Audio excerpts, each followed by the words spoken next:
તુષાર પાસે કુલ કેટલી ચોકલેટ છે? અહીંયા લખી છે 20. તો આ 20 ચોકલેટ છે, બરોબર. હવે તુષાર છે એ મેહુલને કેટલી ચોકલેટ આપશે? 1/5. કેટલી? 1/5. તો આ નીચેનો આંકડો છે ને એ કુલ ચોકલેટના ભાગ પાડવાની, એટલે 1/5 એટલે 5 ભાગ 20 ના આપણે પાડશું.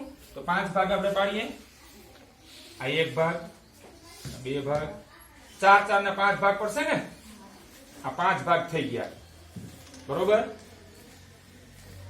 હવે એને કેટલા ભાગ આપવાના છે? કેટલા ભાગ આપવાના છે? 1 ભાગ આપવાનો છે. આમાંથી 1 ભાગ આપણે મેહુલને આપી દઈએ. તો કે 1 ભાગમાં કેટલા આવશે? 4. ચોકલેટ કુલ કેટલી હતી? 20 હતી. તો આપણે એમ લખશું તો કે ભાઈ 4/20 બરાબર 4 ચોકલેટ આપશે. સમજ પડી ગઈ? તુષાર મેહુલને 4 ચોકલેટ આપશે. શું કામ? તો 1/5 માંગી હતી. હવે જુઓ, હવે શિવાંગી તુષાર પાસે કેટલી ચોકલેટ માંગશે? 2/5. કુલ ચોકલેટ કેટલી છે? 20. કેટલી છે? આ કુલ ચોકલેટ 20 છે. તો આપણે કેટલા ભાગ પડશું? પાછા 5 ભાગ પડશું. તો 1 ભાગ, 2 ભાગ, 3 ભાગ, 4 ભાગ, 4 ના 5 પડશે. આ 5 થઈ ગયા. હવે એને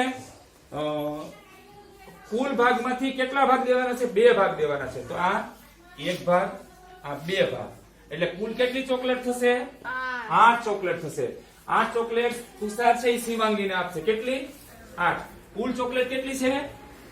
20.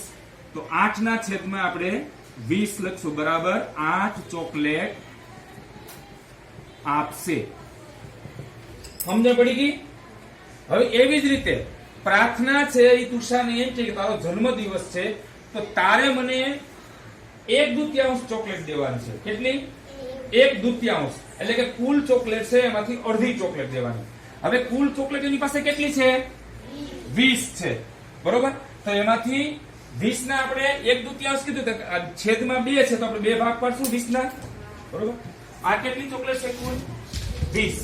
તો 20 ના કે 2 ભાગ કેટલા કેટલા થશે? 10. રાઈટ.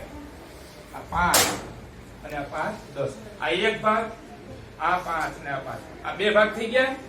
તો 2 ભાગ પડ્યા 20 ના. એમાંથી એને ઉપરની સંખ્યા માંગી છે તો કે 1 ભાગ માંગ્યો છે, સોરી અડધો ભાગ, બરોબર. તો આ 1 ભાગ આપણે આપી દઉં. 2 માંથી 1 ભાગ એને માંગ્યો છે, આપી દઉં. તો પ્રાર્થનાને કેટલી ચોકલેટ જશે? 10 ના છેદમાં 20 બરાબર 10 ચોકલેટ આપશે. તો આ રીતે તુષાર પોતાના જન્મ દિવસે એના મિત્રો જે રીતે ચોકલેટ માંગે છે એ રીતે ચોકલેટ વિતરણ કરશે. સમજાઈ ગયું? તો આ રીતે બધું ભાગ પાડવાના હોય છે. ઓકે, સરસ.